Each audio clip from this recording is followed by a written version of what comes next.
In the long and winding history of Japan, few figures inspire as much fascination and fear as the Onmyoji. They were masters of yin and yang, of divination and curses, of exorcism and summoning.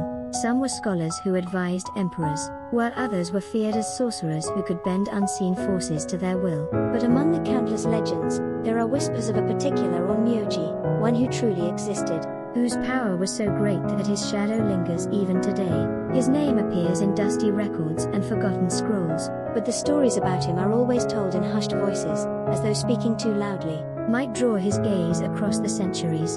The man was Abe no Seimei, the most famous Onmyoji of the Heian era. Historians will tell you he was a court official, skilled in astronomy, fortune-telling, and ritual, but the common people believed something far stranger, that he was only half human.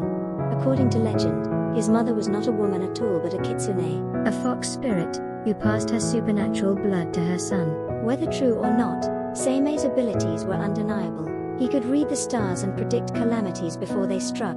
He could summon Shikigami spiritual familiars, invisible to ordinary eyes, to do his bidding. He was consulted by emperors and feared by rivals. He built wards around the capital, invisible barriers that kept plague and demons at bay. To most, he was a protector, but to some, he was a danger, for power that great never comes without a cost. The strangest tales are not written in the official chronicles.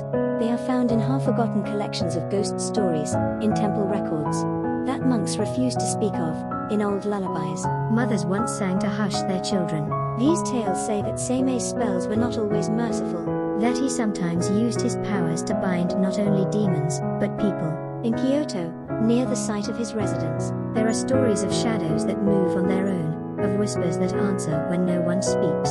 They say that even now, if you visit certain shrines late at night, you will feel a hand on your shoulder though no one stands behind you. The locals explain it simply Seimei's Shikigami never left. They wander still, carrying out orders given 1,000 years ago. One tale tells of a rival Onmyoji, Ashia Doman, who challenged Seimei. The contest was simple: each would hide an object, and the other must divine it. Doman thought himself clever, using layers of spells to conceal his item, but Seimei laughed and revealed it instantly. When it was Seimei's turn, he merely drew a line in the sand. Doman stared for hours, unable to see beyond it.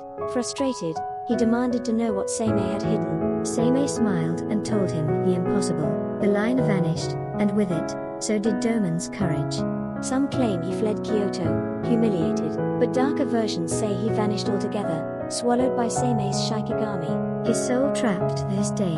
Occasionally, in Kyoto's alleys, people claim to see a pale man muttering endlessly, scratching at the ground, as though trying to uncover something buried beneath the earth. Another tale speaks of Seimei's own home. It is said he built it not of ordinary wood and stone but upon the spiritual lattice, a network of hidden seals designed to trap wandering spirits. To this day, the Abe no Seimei shrine stands in Kyoto, dedicated to him. Visitors report strange experiences, their cameras malfunctioning, sudden chills even in the summer, heat, shadows that stretch longer than they should. Some believe the shrine is not just a memorial but a prison, holding back something Seimei bound long ago. If the wards ever weaken, what lies within would be free again. But the most chilling legend involves Seimei's death.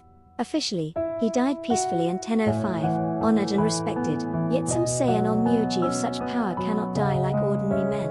According to rumor, his body vanished from the tomb. Some monks whispered that he had transcended death, becoming something neither human nor spirit. Others feared he had deliberately sealed his essence in Shikigami, ensuring his presence would linger. In certain nights, Kyoto locals claim to see a tall figure in Heian robes, standing silently at crossroads, his face hidden in shadow. If you approach, he vanishes, but sometimes, when you return home, you find faint footprints of a barefoot man leading across your threshold. Modern Tokyo has its own connection to the legend. In the early 20th century, during construction of new government buildings, workers discovered strange talismans buried deep in the ground. They were written in faded ink, but their arrangement was unmistakable protective wards in the style of Seimei. The foreman removed them, considering them superstition.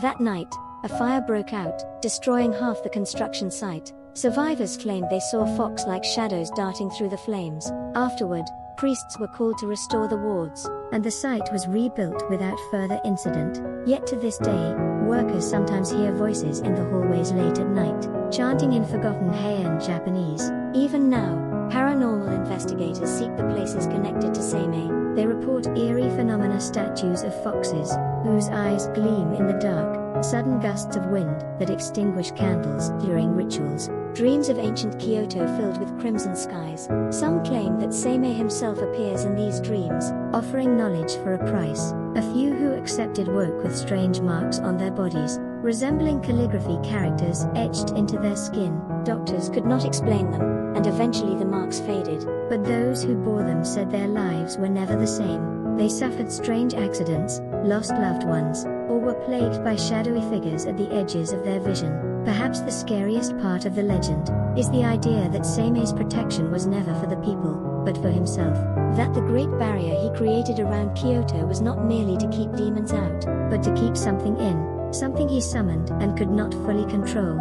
If true, then perhaps his spirit still lingers not as a guardian, but as a jailer, forever maintaining the prison he built. And if that prison fails, Japan will once again know the terror of what he bound beneath its soil. The line between history and legend is thin. We know Abe no Seimei lived. We know he served the court, and his descendants continued his traditions. But the rest, his fox mother, his immortal spirit, his curses and shikigami belong to shadow. Yet shadows have weight in Japan. They shape the way people cross a shrine's threshold, the way they bow at an old stone marker, the way they refuse to walk alone in Kyoto at night. For in those shadows, they say, the Onmyoji still watches, and when the wind rattles the paper charms on a shrine gate, it may not be the gods who answer, but the whisper of a man whose power was too great to die.